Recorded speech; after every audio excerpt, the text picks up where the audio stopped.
সারা বাংলাদেশে এই একটা জায়গা কুষ্টিয়া জেলা যেখানে পুলিশ পাহারা দিয়ে গাঁজা খাওয়ায়। কি একটা জেলা গো। আর একটা জায়গা আছে বগুড়ার মহেস্তানগড়, ওখানে গাঁজা খেলেও চুরি করে খায়, আর আমাদের এখানে পুলিশ বলে খা।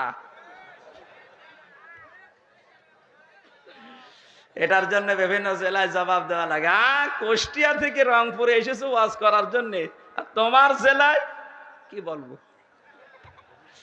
সারা দেশ করি আপনি যে কয় মন গাঁজা না পাবেন, তার চাইতে বেশি পাওয়া যায় আল্লাহর ওলির এই মাজারে।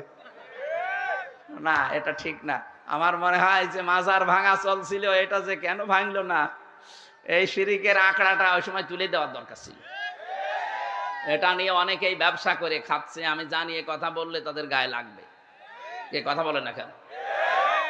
আমি আর বলতে চাই না, বিবেক যদি থাকে কাজে লাগাবেন।